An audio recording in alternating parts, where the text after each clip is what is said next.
Bill Clinton was the worst abuser of women ever to sit in the Oval Office. He was a predator. Hillary Clinton systematically attacked and discredited the victims of Bill Clinton's sexual harassment and assault. Hillary Clinton has been deeply... With 28 days to go before that official election day and with somewhere near 500,000 ballots already filled out and sent in for counting, Donald Trump has put his custom shoe-wearing foot to the floor and set the new line. More audio tape about me and more things about what I've said in the past means we will be hearing a lot more about Bill Clinton and his dalliances and why they are important to the American electorate. Your phone calls should be flooding the switchboard and keeping our bank of operators sizzling with their efforts to get you and your comments on about this. Dial up at 1-877-NEWSMAX, 1-877-639-7629. Let's welcome in the president and founder of Bond, the Brotherhood Organization of a New Destiny, author, radio talker, and staunch supporter of Donald Trump, the Reverend Jesse Lee Peterson. Counter with the former Capitol Hill staffer, now veteran purveyor of all that is Washington, D.C. politics at the Hill. God knows how he keeps his shoes clean in that cesspool. Whew. Staunch supporter of Hillary Clinton as well, many times, Brent Budowsky. Gentlemen, flak jackets buckled up. Let's get to work. I'm going to come to you first, Reverend. Donald Trump says, you talk about my audio. I'm going to talk about Bill Clinton. Why? He's doing the right thing. You have to realize for years and years, the Democrats have been able to do this. They've been able to intimidate Republicans by bringing out all of these things, this so-called October surprise.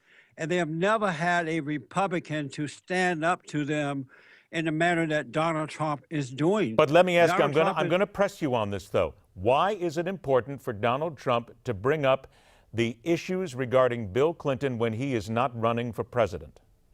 Well, some of the accusers accused him while he was in office. Monica Lewinsky, for an example, and Hillary Clinton tried to destroy those women while Bill Clinton was in office, pretending that she cares about women issues. So what it does is shows the hypocrisy of Hillary Clinton. And if Donald Trump doesn't stand up for himself and prove that these people are hypocrites, he doesn't have a real good chance of winning.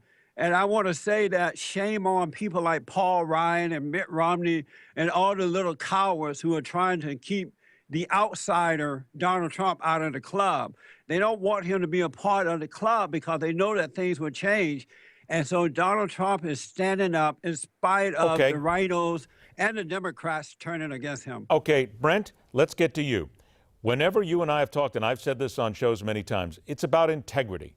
We continually have people who question Donald Trump's integrity, question his past, look back 10, 15 years, sometimes 20 years, and we bring that forward. His critics bring that forward to talk about the kind of man that would be president. Why then is it not fair to bring this up if indeed Hillary Clinton's involved and it speaks to integrity?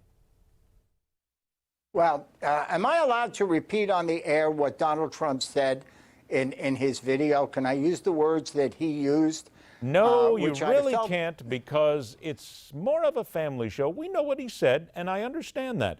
But please, speak to that integrity issue. I didn't hear the Reverend condemn it. He just segued into an attack on Bill Clinton. No, I think that clearly, to some degree, what Bill Clinton did is an issue. Now, I will say that some of what Trump said about Bill Clinton is not true.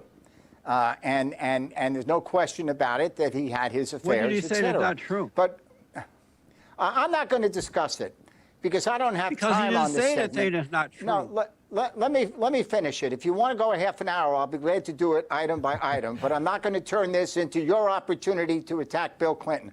Donald Trump said things, Reverend, that if he said about your wife or your daughter or your mother, you would punch him in the face. I know I would. That's what Donald Trump said. That's in his voice. That's on his tape. That's who he is. I agree with. Hold on a minute, Reverend. Let him finish. Let him finish. Go ahead. I agree with Christianity Today that condemned it. Absolutely. And I'm glad that Christianity Today had the integrity to come out and say it. Sure, everything Bill Clinton did is fair game. But Donald Trump did himself no service with independent voters, with women voters, with moderate Republican voters. by running a massive attack on Bill Clinton with what had to be the weakest apology, if you want to call it that, for behavior that I and you, Ed, and the Reverend would condemn if he ever did that about the women in our lives. I got a couple of things here, Brent, but I'm going to ask you for a very short answer again.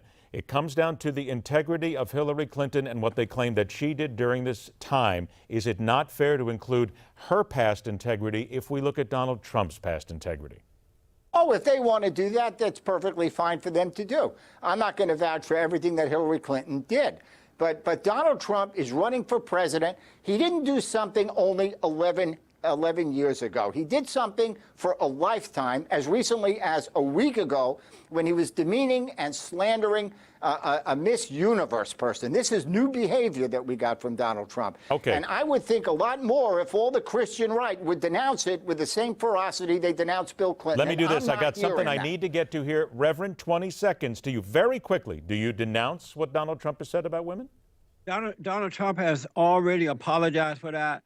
Donald Trump, it was locker room talk. There's not one man or woman who is walking this earth who have not had those locker room moments. Do you denounce them? And yes or no? what I do denounce is the fact that Bill Clinton had sex with a young intern in the Oval Office. Do you denounce them? Yes or no? Please, Reverend. I don't need to denounce him. He has already apologized, and he didn't say that to the woman when he arrived at the studios. He treated the woman in the proper way, the way that we all should treat one another. That is your answer. I have to respect. take it. I only have 3 minutes left. I need to get to this story. Brent Budowsky, WikiLeaks dropped emails today sent to John Podesta, Hillary Clinton's campaign chair. You are quoted in the Washington Examiner as a liberal columnist saying that Hillary Clinton is petrified. She can only win if Donald Trump is the Republican nominee. Your quote in the email, right now I am petrified that Hillary is almost totally dependent on Republicans nominating Trump. Even a clown like Ted Cruz would be an even money bet to beat, and this scares the hell out of me. How do you feel about this being public, and do you still feel that way? Well, first of all, I didn't write that Hillary is petrified. I wrote that I am petrified if they nominate somebody other than Trump. I have said that on Newsmax and written it in my columns. There's no secret about that. Trump is the weakest candidate. He's about to lose big, and I would be petrified if they nominated a stronger candidate. Now, I will tell you, by the way, Ed, read the Hill newspaper tomorrow, because I will be writing a column that will get a lot of attention in America and in Moscow about what I think of WikiLeaks fronting for Russian intelligence to help Donald Trump. And I'd like to hear the Reverend condemn that too. And I hope people will read my column tomorrow, which makes the case longer than we have time to do right now. Do you still stand by what also came out in the leaks, that Bernie Sanders was more electable than Hillary Clinton? Yes. There you go. Reverend, I come to you. The polls prove it. Reverend, I got about a minute left here for your response.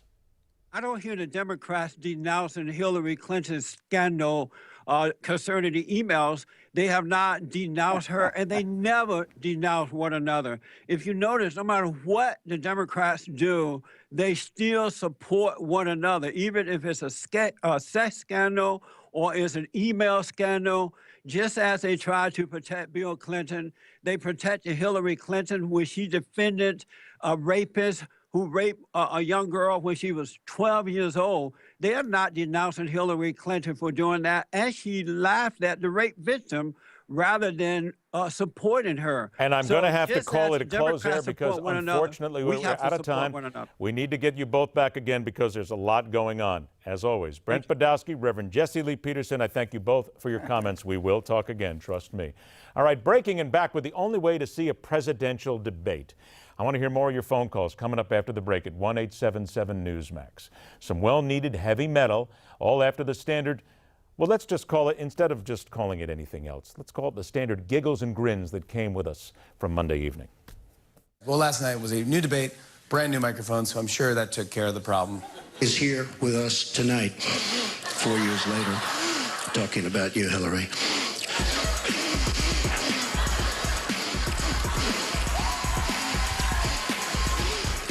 Okay, Donald. There you go. Trump campaign manager Kellyanne Conway said this morning that last night's debate was a good night for democracy.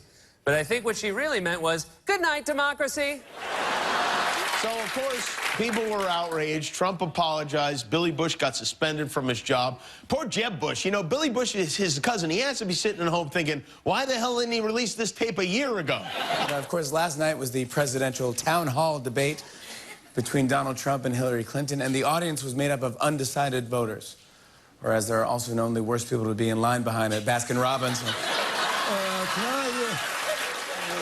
After hearing Donald Trump's lewd comments about women, Vice presidential nominee Mike Pence canceled a campaign event in New Jersey today. Even worse, he forgot to tell Chris Christie.